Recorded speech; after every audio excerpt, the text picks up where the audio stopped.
नमस्कार दोस्तों, एक और विषय के साथ मैं रविंद्र वशिष्ठ आपके सामने उपस्थित हूँ और हमारा जो आज का विषय है वो है वाच्य। वाच्य आपने सुना होगा, अंग्रेजी में भी इसका प्रयोग होता है जिसे हम कहते हैं voice. Active voice, passive voice आपने सुने होंगे, तो हिंदी में वही प्रयोग जो है वो हम सीखेंगे। वाच्य का जो मूल शब्द होता है वो होता है वाच। वाच धातु से या वच धातु हम कह सकते हैं, वच धातु से इसका प्रयोग होता है। वच का अर्थ होता है बोलना। वाक्य को अलग अलग प्रकार से बोलना, प्रयोग करना क्या कहलाता है? वाच्य कहलाता है। वाक्यों को हम अलग अलग तरीके से लिखते हैं, बोलते हैं, ठीक है, वही वाच्य है। एक ही वाक्य को क्रिया और कर्ता के अनुसार अलग अलग रूप में प्रयोग करना वाच्य कहलाता है, ठीक है। क्रिया के जो रूप हैं वो अलग अलग होते हैं, लिंग, वचन, कारक, काल के अनुसार, कर्ता के अनुसार उसका प्रयोग होता है। तो वही आज हम करेंगे, वाच्य। बहुत सारी परीक्षाओं में ये प्रश्न पूछा ही जाता है कि दिए गए उदाहरण में वाच्य कौन सा है। तो आपको वाक्य पढ़ना होता है और वाक्य पढ़कर उसे समझकर आपको वाच्य छांटना होता है कि इसमें कौन सा वाच्य है। तो वाच्य जो है वो संस्कृत की वच धातु से है, बनता है, जिसका अर्थ होता है बोलना, कहना। वाक्य को अलग अलग तरह से कहना वाच्य कहलाता है। तो वाच्य के तीन भेद होते हैं। पहला है कर्तरी वाच्य, दूसरा है कर्म वाच्य और तीसरा है भाव वाच्य, ठीक है। तो ये तीन वाच्य के भेद हैं, कर्तृवाच्य, कर्मवाच्य और भाववाच्य। नए शब्द नहीं है, आपने पहले भी पढ़े हैं छोटी कक्षाओं में, कक्षा नवम में, कक्षा 10वीं में, ये सारे पढ़े हैं। केवल हम इनकी एक रिवीजन यहाँ पर ले रहे हैं, ठीक है। पहला हमारा जो वाच्य है वो है कर्तृवाच्य। कर्तृवाच्य शब्द में एक शब्द है कर्ता, ठीक है। तो इसी कर्ता शब्द के चारों ओर कर्तृवाच्य की कहानी घूमती है। हमें इसी कर्ता के बारे में जानना है। दूसरा शब्द है हमारे पास क्रिया, ठीक है।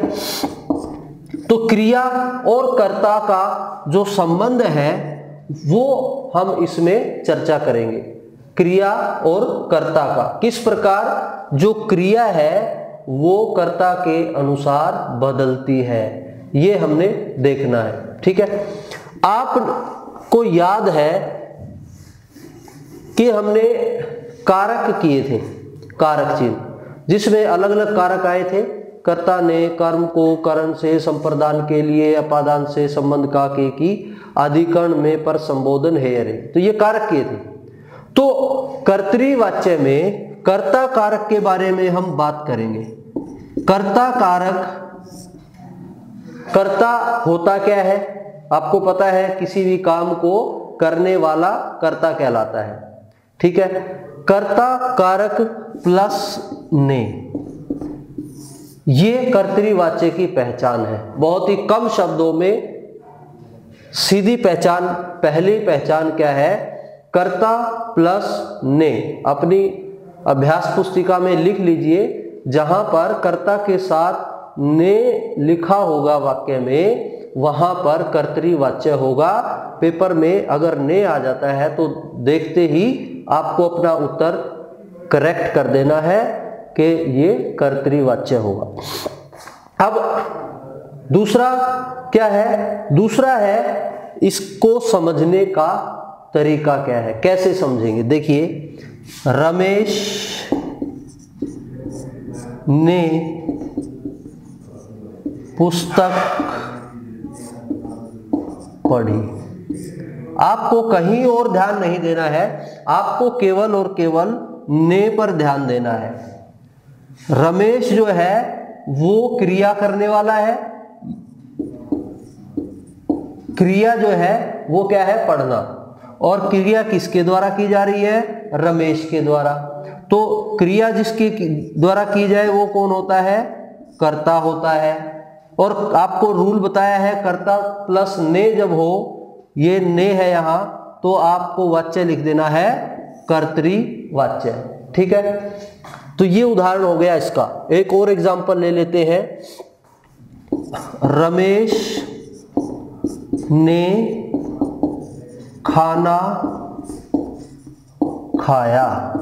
ठीक है, इसमें एक चीज और समझ लीजिए आप, वो क्या है, दूसरी बात, पहली तो हो गई कर्ता प्लस ने, दूसरी क्या है, जहां पर भी ने आएगा, जहां पर ने आएगा वहां क्रिया हमेशा भूतकाल की होगी।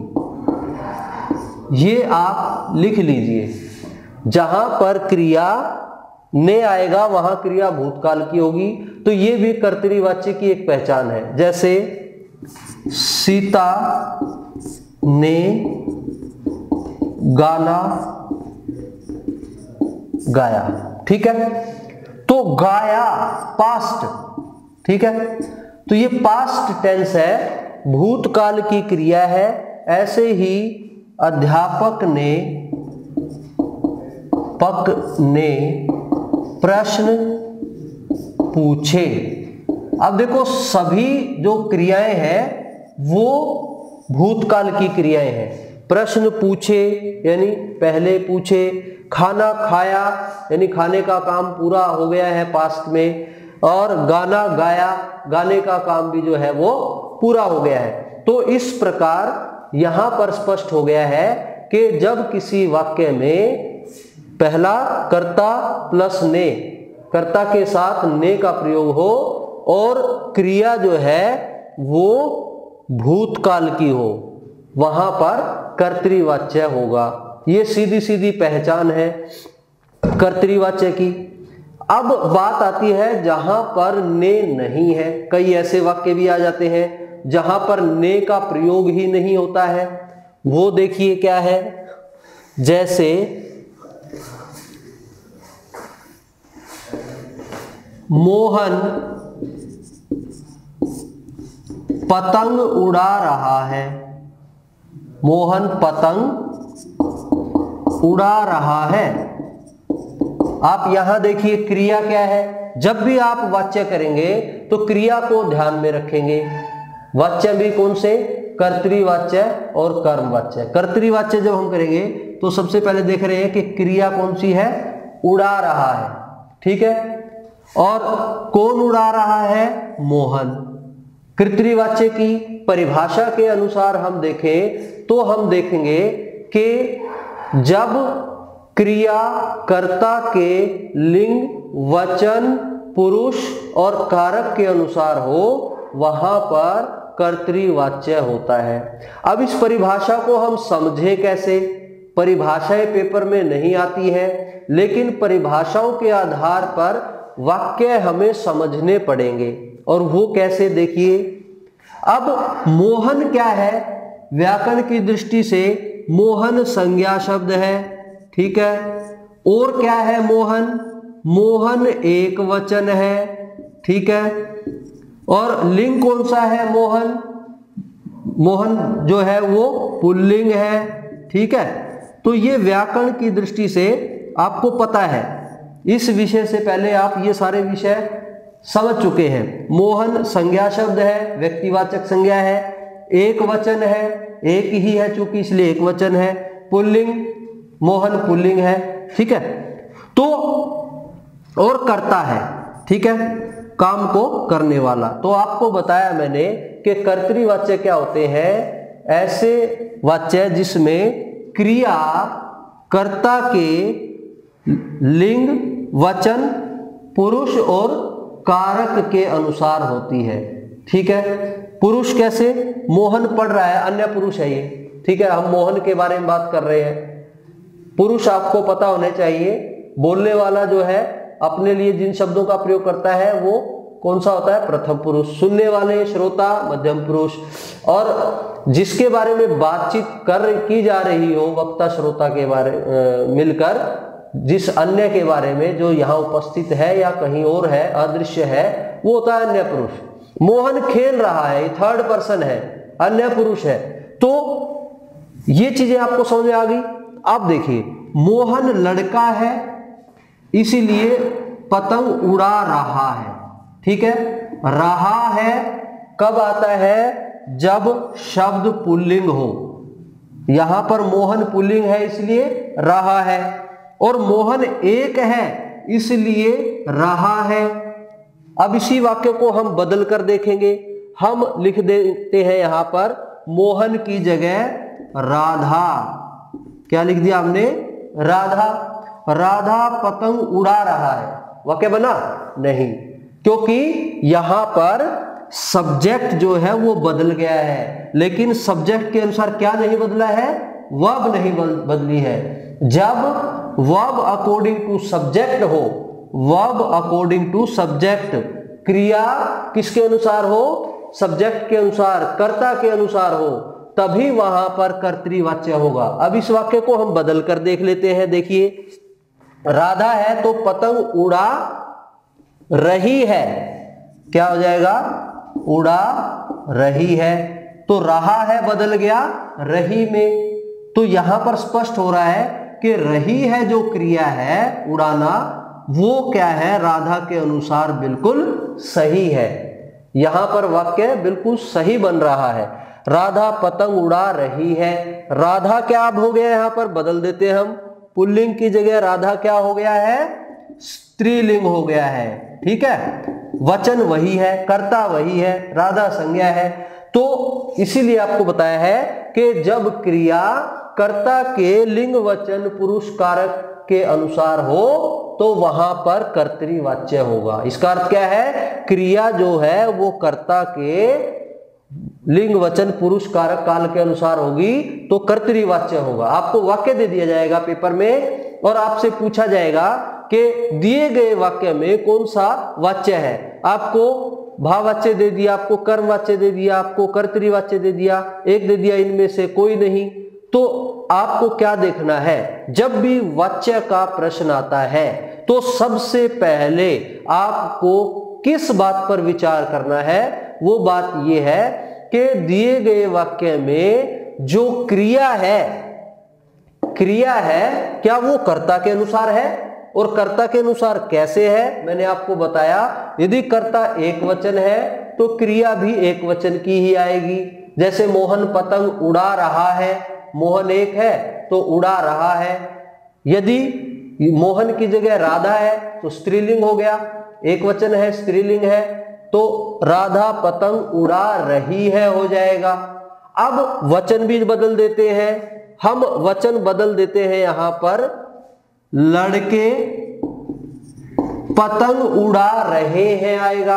अब लड़के पतंग उड़ा रही है, वाक्य सही नहीं है तो उड़ा रही है की जगह हमने कर दिया उड़ा रहे हैं, और है के ऊपर अनुस्वार लगा दिया। ये बहुवचन के लिए बहुत जरूरी है। बहुवचन में हाँ अक्सर दिखाई नहीं देता, ये ध्यान रखना आपको। है लड़के जो है, अब यहां पर पहले हमने लिंग चेंज किया था, अब हम यहां पर वचन बदल देते हैं। लड़के जो है वो क्या है? बहुवचन। क्या है? बहुवचन। तो लड़के ज्यादा हैं इसलिए पतंग उड़ा रहे हैं, ठीक है। तो इस आधार पर आपको स्पष्ट हो गया होगा कि जब क्रिया कर्ता के लिंग वचन कारक, अब पतंग उड़ाने का काम लड़के कर रहे हैं तो कर्ता कारक हो गया, तो लिंग वचन कारक काल के अनुसार जब क्रिया हो तभी वहां पर कर्तृवाच्य होता है। यहां पर ने नहीं है। हमने शुरुआत की थी कर्ता प्लस ने, तो जो सीधी पहचान है हमने सबसे पहले वहीं से शुरू किया।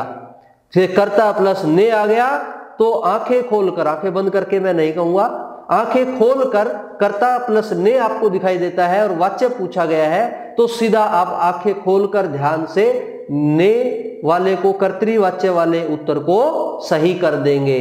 ठीक है। उसके बाद जब ने नहीं है तो उसमें हमने क्या देखना है? हमने देखना है क्रिया जब कर्ता के लिंग वचन कारक के अनुसार हो तो कर्तृवाच्य है, अगर इसके अनुसार नहीं है तो वो कर्तृवाच्य तो कम से कम नहीं होगा।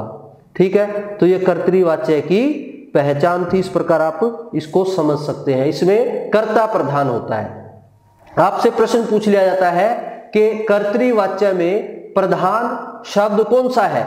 4 आपको ऑप्शन दे दिए गए, नीचे दे दिया गया कर्ता, कर्म, क्रिया या इनमें से कोई नहीं। तो आपको यदि कर्तृवाच्य किया है आपने तो आपको पता है कि क्रिया कर्ता के अनुसार ही होती है, इसलिए कर्ता मुख्य होता है।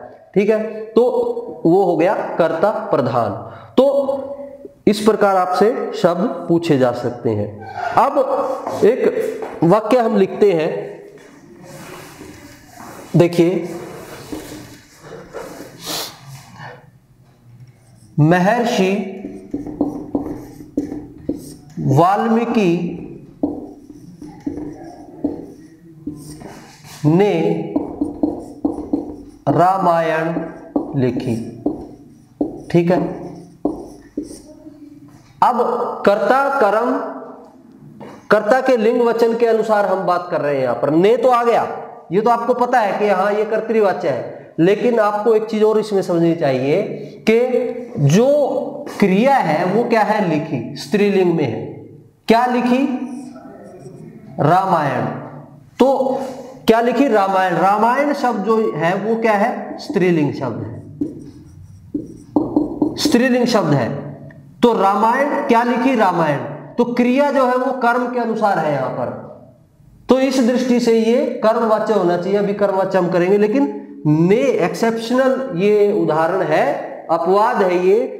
यहां पर जब क्रिया चाहे कर्म के अनुसार ही क्यों न हो, लेकिन कर्ता के साथ यदि ने लगा होता है तो वो आपका होगा कर्तृवाच्य। ये अक्सर पेपर में पूछा जाता है।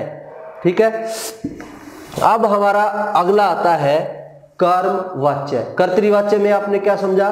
कर्तृवाच्य में आपने समझा कर्ता प्लस ने। दूसरा आपने समझा क्रिया जो है वो कर्ता के लिंग वचन कारक और पुरुष के अनुसार होगी। ठीक है, ये बातें आपको समझनी है, ध्यान रखनी है। तीसरी बात आपने समझनी है कि कर्तृवाच्य में कर्ता प्रधान होता है। ठीक है, अब हमारा अगला आता है कर्मवाच्य। कर्मवाच्य, अब कर्मवाच्य करने से पहले हमें पता होना चाहिए कि कर्म होता क्या है। वाच्य हमने आपको बता दिया है, वॉइस। ठीक है, तो जो कर्म होता है वो क्या होता है? कर्म होता है क्रिया पर कर्ता को छोड़कर क्रिया का जो प्रभाव जिस पर पड़ता है वो होता है कर्म। जैसे रमेश गोलियां खेल रहा है। ठीक है, तो गोलियां जो है वो यहां पर कर्म तो है। ठीक है, कर्म ऑब्जेक्ट, लेकिन इसकी जगह हम कह दें रमेश ने गाना गाया, वहां पर भी गाना जो है वो कर्म है। ऑब्जेक्ट को हम जो है वो कर्म कहते हैं। ठीक है, उदाहरण हम ले लेते हैं, अध्यापक द्वारा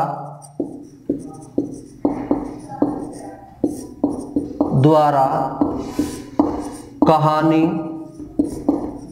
सुनाई गई। ये उदाहरण हम देखते हैं। देखिए, क्रिया क्या है? सुनाना।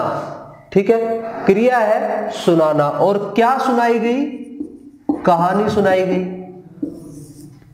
तो यहां पर क्रिया जो है वो इस शब्द के अनुसार नहीं है। क्रिया का प्रभाव सीधा पहले कहानी शब्द पर पड़ता है। तो कर्ता को छोड़कर क्रिया का प्रभाव जिस पर पड़ता है वो क्या कहलाता है? कर्म कहलाता है। ठीक है। कर्मवाच्य समझने से पहले आपको पता होना चाहिए कि कर्म होता क्या है। वाक्य में क्रिया का प्रभाव कर्ता को छोड़कर जिस पर पड़ता है वो शब्द कहीं भी हो सकता है, वो जो पद होता है वो पद क्या कहलाता है? कर्म कहलाता है। ठीक है, अब हम कर्म वाच्य को समझेंगे। कर्म वाच्य की पहचान, कर्म वाच्य की जो पहचान है वो क्या होगी? कर्ता प्लस द्वारा, के द्वारा या से। ये अपनी नोटबुक में आप लिख लीजिए। कर्म वाच्य की पहचान क्या होगी? जब कर्ता, वाक्य में कर्ता हो और उसके बाद द्वारा शब्द लगाया जाए, के द्वारा लगाया जाए या से लगाया जाए। अब उदाहरण से हम समझेंगे। देखो, राधा द्वारा पुस्तक पढ़ी गई। ठीक है, तो द्वारा आ गया। अब जब भी हम कर्तृवाच्य या कर्मवाच्य करेंगे, इन दोनों स्थितियों में हमारा ध्यान होना चाहिए सबसे पहले क्रिया पर। ठीक है, क्रिया क्या है? पढ़ी गई। और क्या पढ़ी गई? पुस्तक। ठीक है, तो पुस्तक जो है वो स्त्रीलिंग है। ठीक है, और पढ़ी गई ई आ गया, तो इसका मतलब जो क्रिया है वो भी स्त्रीलिंग है। दोनों में मैच हो रहा है। तो जब क्रिया जो है वो कर्म के अनुसार हो, कर्म है ये हमारा पढ़ी गई, क्या? राधा द्वारा पुस्तक पढ़ी गई, तो क्रिया का जो प्रभाव है वो पहले पुस्तक पर पड़ रहा है। क्रिया स्त्रीलिंग है, पुस्तक स्त्रीलिंग है। पुस्तक स्त्रीलिंग है, इसलिए क्रिया पढ़ी गई आया है। अगर हम यहां पर लिख देते, ध्यान दीजिएगा, पाठ, तो आप इसको पढ़कर देखिए, राधा द्वारा पाठ पढ़ा गया। वाक्य में ये होता, लेकिन क्या है? पढ़ी गई है। हमें क्या बदलना पड़ेगा? क्रिया को बदलना पड़ेगा। तो जहां पर क्रिया पर प्रभाव इसके कारण हो, क्रिया बदली जाए, तो इसका अर्थ वहां पर क्या होगा? कर्मवाच्य होगा। कर्ता का यहां पर कोई लेना देना नहीं है। क्रिया अब हमने देखनी है कर्म के अनुसार। कर्म क्या होता है वो आपको बता दिया है। क्रिया का प्रभाव कर्ता को छोड़कर जिस पर पड़ता है वो कर्म होता है। कर्म की पहचान आपको हो गई। अब उसमें आप देखेंगे कि क्रिया जो है उस कर्म के अनुसार है या नहीं। अब पाठ जो है वो पुल्लिंग शब्द है, पाठ है, पुल्लिंग शब्द है और एक वचन है। ठीक है, तो पढ़ी गई तो स्त्रीलिंग होगा, लेकिन पुल्लिंग है तो हम कहेंगे यहां पर पढ़ा, पाठ पढ़ा गया। ठीक है, अब गया भी क्या हो गया? पुल्लिंग शब्द हो गया। और पढ़ा गया से स्पष्ट हो रहा है कि एक वचन हो गया। तो ये जो दोनों हैं ये मैच कर रहे हैं। अब कर्म पुल्लिंग है और क्रिया भी पुल्लिंग है। पाठ पढ़ा गया पुल्लिंग है, और पाठ एक पाठ है इसलिए पढ़ा गया है, ये भी आपका एक वचन है। तो यहां पर ये मैच हो गए हैं, अर्थात क्रिया यहां पर कर्म के अनुसार है, इसलिए वाच्य हो गया कर्म वाच्य। बस आपको ये ज्यादा इतना आपको समझाने के लिए बताया जा रहा है। आपको सीधा देखना है, क्रिया पर ध्यान देना है। वाच्य से संबंधित प्रश्न पूछा जाए और उसमें कर्म और कर्तृवाच्य से संबंधित प्रश्न पूछा जाए तो सीधा आपको जाना है वर्ब पर, क्रिया पर। आप क्रिया को देखना, क्रिया क्या कर्ता के अनुसार है। यदि क्रिया कर्ता के अनुसार है तो आप सीधा उसको कर देना कर्तृवाच्य। ठीक है, यदि क्रिया कर्ता के अनुसार नहीं है तो आप उसको देखना कि कर्म कहाँ है। कर्म के अनुसार होगी, कर्म के लिंग और वचन के अनुसार, जैसे आपको पहले समझाया है, तो वहां पर होगा आपका कर्मवाच्य। अब हम इसको और अच्छे से समझ लेते हैं। राधा की बजाय हम यहां लिख देते हैं राम। ठीक है, राम, और पाठ की जगह लिख देते हैं दोबारा से कहानी। या पुस्तक। ठीक है, यहां हम कर देते हैं पढ़ी गई। ठीक है, तो राम द्वारा कहानी पढ़ी गई, इसको हम इस प्रकार समझेंगे। राम क्या है? राम है पुल्लिंग, एक वचन है। ठीक है, ये क्रिया है, क्रिया क्या? पढ़ी गई, ई आया, इसका मतलब क्या है? ये स्त्रीलिंग है। अब यहां देखो, ये पुल्लिंग है और ये स्त्रीलिंग है, तो मैच नहीं हुआ ना।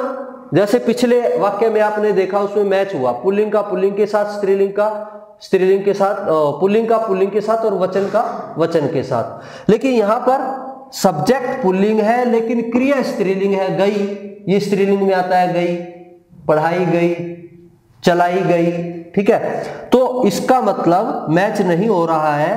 तो क्रिया जो है वो सब्जेक्ट के अकॉर्डिंग नहीं है। ठीक है, तो क्रिया किसके अकॉर्डिंग है? फिर हम देखते हैं यहां पर पढ़ी गई, क्या क्या का प्रश्न लगाकर हम करेंगे। क्या पढ़ी गई? कहानी। कहानी, कहानी शब्द जो है वो स्त्रीलिंग है।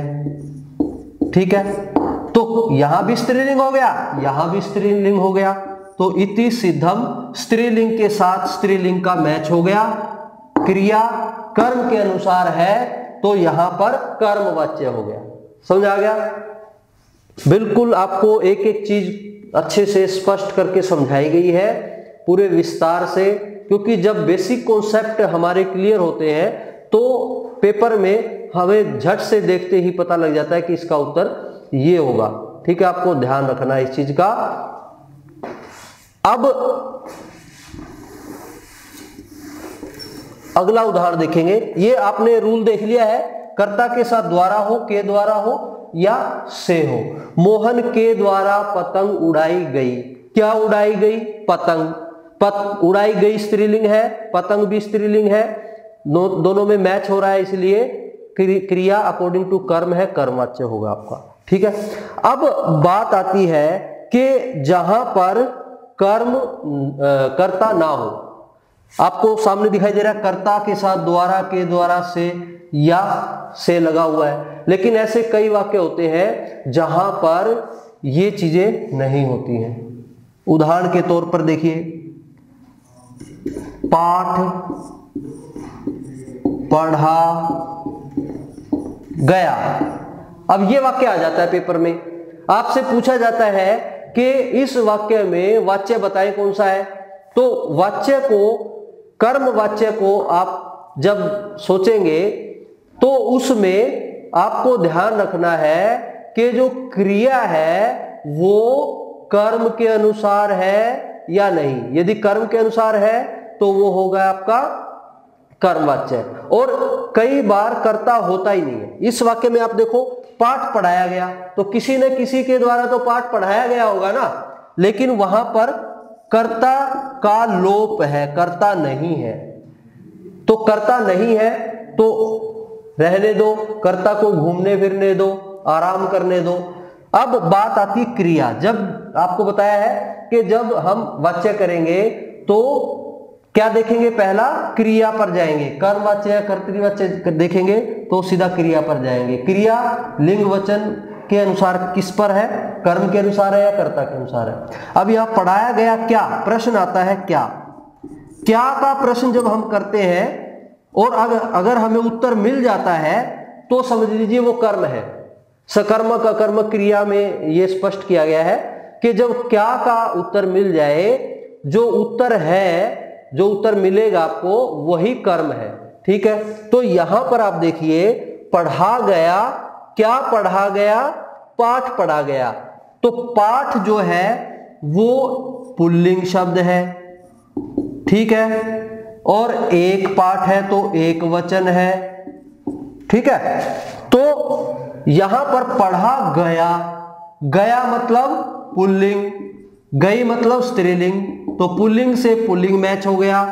एक वचन पाठ पढ़े गए, अगर पाठ बहुवचन होता तो पढ़े गए होता, लेकिन यहां पर गया है तो ये एक वचन है। ठीक है। तो एक वचन के साथ एक वचन मैच हो गया, पुल्लिंग के साथ पुल्लिंग मैच हो गया। तो इसका अर्थ क्या है कि पाठ पढ़ा गया, यहां पर पाठ जो है वो कर्म है और पढ़ा गया ये क्रिया है। तो क्रिया जो है वो क्या है, गया पुल्लिंग में है और पाठ भी पुल्लिंग शब्द है, दोनों मैच करते हैं, इसलिए यहां पर ये क्रिया कर्म के अनुसार होने के कारण कर्म वाच्य हो गया हमारा। एक और उदाहरण देखिए,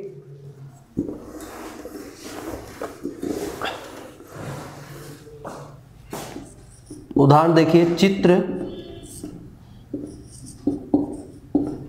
बनाया गया या खाना बनाया गया या स्वेटर बुनी गई, ठीक है। पक्षी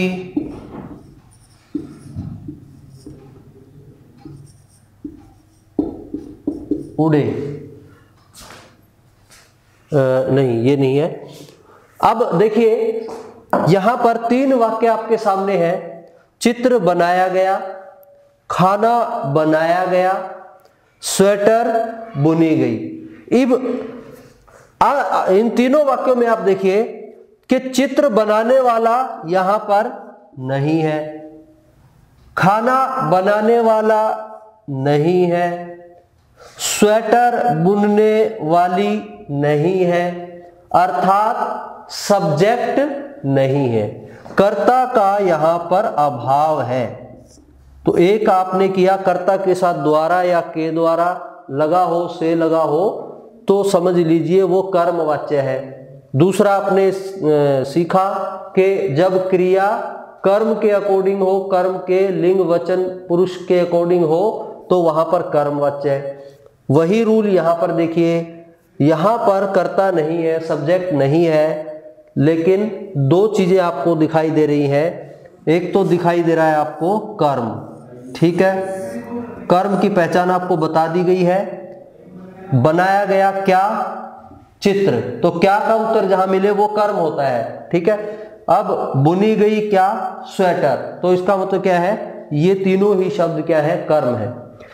अब चित्र एक है और चित्र पुल्लिंग शब्द है, इसीलिए एक है और पुल्लिंग है तो गया आया। खाना एक वचन में आएगा और पुल्लिंग में आएगा, खाना आ गया इसके पीछे, तो अ और आ जिसके अंत में आते हैं वो क्या होते हैं, पुल्लिंग होते हैं। चित्र में त्र में अ, खाना में न में आ, तो ये पुल्लिंग की पहचान है। तो स्वेटर स्त्रीलिंग शब्द है, ठीक है, इसलिए बुनी गई आया है।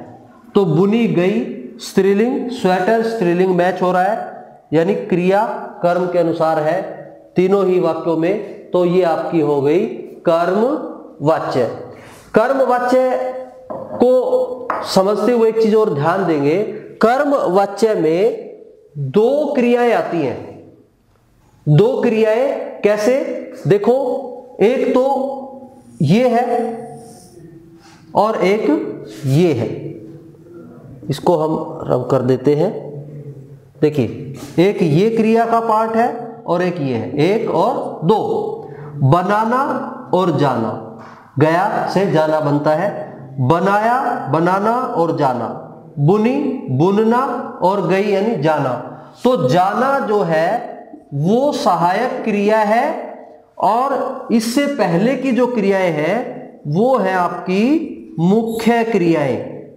तो जब हम कर्म वाच्य करेंगे तो आपको एक सीधी पहचान ये भी होगी कि वाक्य के अंत में चित्र बनाया गया, खाना बनाया गया, स्वेटर बुनी गई, राम के द्वारा लिखा गया, लिखा है और गया है। माँ ने बालक को भोजन, माँ द्वारा बालक को भोजन दिया गया, देना और जाना। तो जाना जो है वो सहायक क्रिया के रूप में प्रयोग होती है और उससे पहले एक और क्रिया होती है, उसे हम मुख्य क्रिया कहते हैं। तो सहायक क्रिया, मुख्य क्रिया प्लस सहायक क्रिया, ठीक है, हेल्पिंग वर्ब जिसको हम कहते हैं, तो ये दोनों एक साथ होंगी, ये भी आपकी कर्मवाच्य की पहचान है। तो एक बार दोबारा से हम रिपीट कर लेते हैं कर्मवाच्य के बारे में। कर्मवाच्य में कर्म प्रधान होता है, क्रिया के कर्म के लिंग वचन कारक के अनुसार ही क्रिया आती है। अगर कर्म पुल्लिंग है तो क्रिया भी पुल्लिंग ही होगी, अगर कर्म एक वचन है तो क्रिया भी एक वचन की होगी, ठीक है। दूसरा, कर्म के साथ द्वारा के द्वारा से लगाकर भी हम कर्मवाच्य को पहचान सकते हैं, ठीक है।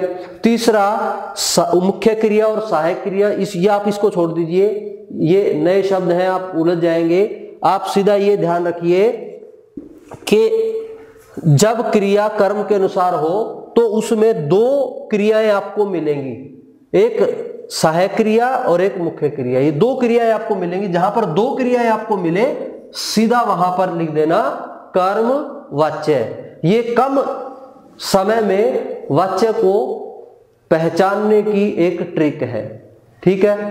तो ये आपका कर्मवाच्य है। आप एक और एग्जाम्पल देख सकते हैं, ज्यादा से ज्यादा एग्जाम्पल आप लिख लिख कर करेंगे तो आपको समझ में आ जाएगा। जैसे कप टूट गया, ठीक है, तो तोड़ना से ये टूट शब्द बन जाता है, ठीक है। कप जो है वो पुल्लिंग है इसलिए गया आ गया, और एक वचन है इसलिए गया आ गया, ठीक है। तो ये हमारा था कर्मवाच्य। हमारा तीसरा और अंतिम वाच्य आता है भाववाच्य।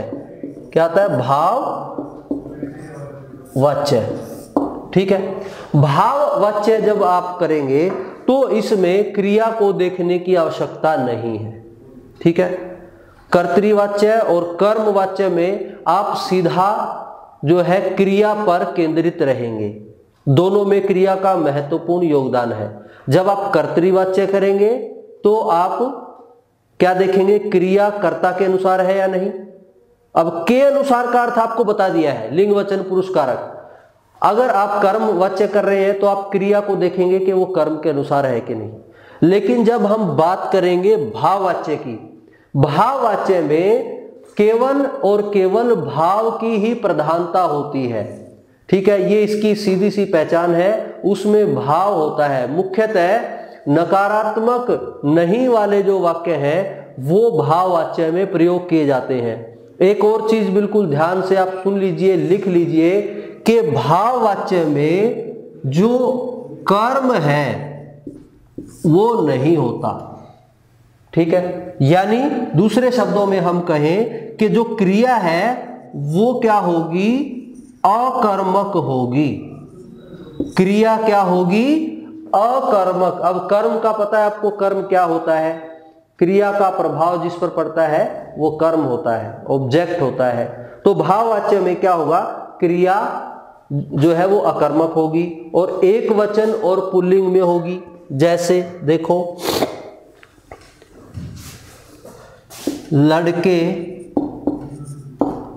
से बैठा नहीं जाता या जाता है, दोनों हो सकते हैं। अब यहां देखो, बैठा नहीं जाता, इसमें एक वचन में क्रिया आ रही है।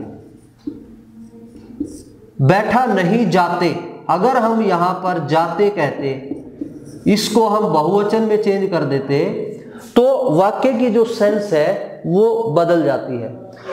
वाक्य कैसे होगा, लड़के से बैठा नहीं जाते या लड़के से बैठे नहीं जाते।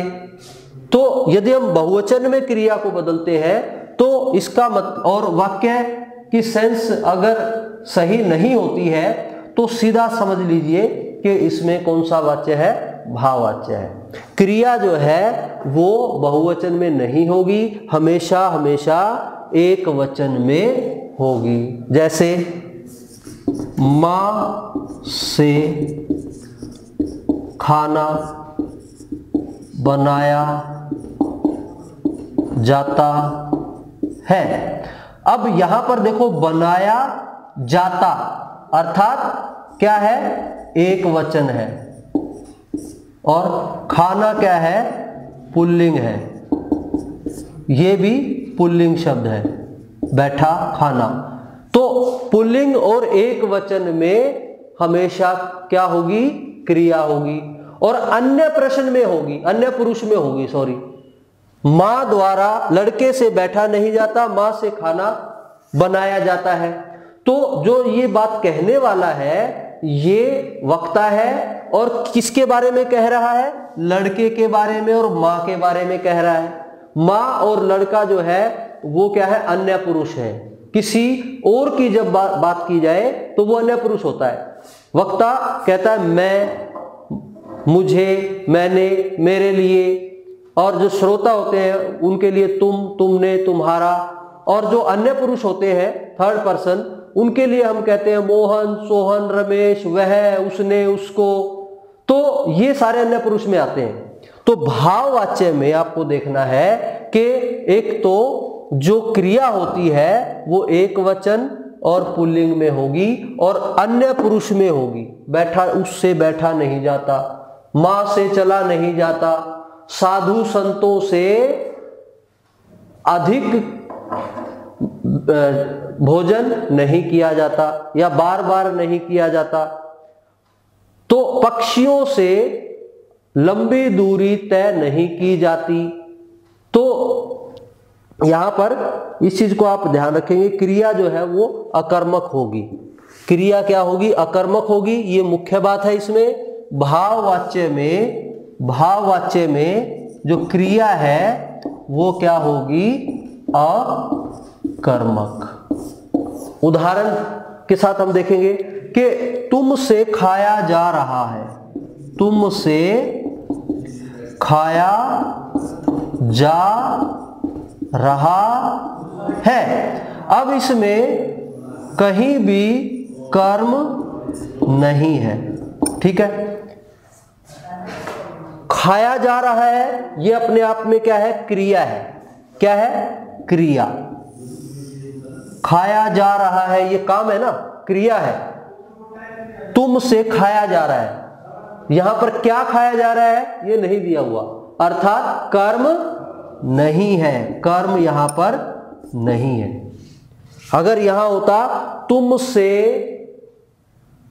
भोजन या खाना खाया जा रहा है, अगर तुमसे खाना खाया जा रहा है, क्या खाया जा रहा है, खाना, तो क्या का उत्तर अगर हमें मिल जाता तो इसका मतलब वो जो वाक्य है वो भाववाच्य नहीं है, क्योंकि उसमें कर्म आ गया। यहां पर तुमसे खाया जा रहा है, मां से चला जाता है। अब चला जाता है ये भी क्रिया का पार्ट है, यहां पर भी कर्म नहीं है। अब इसमें अगर हम इसको कर्म में बदले तो क्या आएगा इसमें, मां से रास्ते पर चला जाता है या पथरीले रास्ते पर चला जाता है, तो कर्म आ गया उसमें। लेकिन यहां पर कर्म का अभाव है। तो भाव वाच्य करते हुए हमें केवल इसी बात का ध्यान रखना है कि इसमें केवल भाव की प्रधानता होती है और इसमें क्रिया और कर्ता का ही संबंध हमें देखना है, केवल हमें भाव को ही देखना है। अब जैसे लिखेंगे शब्द है,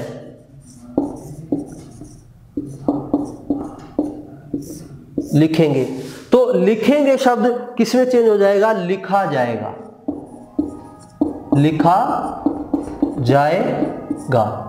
वाक्य बना, ये वाक्य हम लिखते हैं, हम लिखेंगे, ठीक है। तो लिखेंगे कौन, हम। लिखने वाले यहां पर कौन है, हम, यानी क्रिया करने वाला शब्द दिया गया है। तो क्रिया करने वाला शब्द कौन होता है, कर्ता होता है। जब क्रिया का कर्ता दिया गया है तो वो तो हो गया कर्तृवाच्य। अब यहां पर अंतर मैं बता रहा हूं आपको कर्तृवाच्य और भाववाच्य में। लेकिन जब यहां हम कहेंगे हम लिखेंगे तो हम यहां से हट जाएगा, केवल क्या आएगा, लिखा जाएगा। कर्ता का जो अभाव है वो यहां पर है, और लिखा जाएगा क्या, कर्म यहां पर नहीं है। ठीक है, अगर मैं लिख दूं पाठ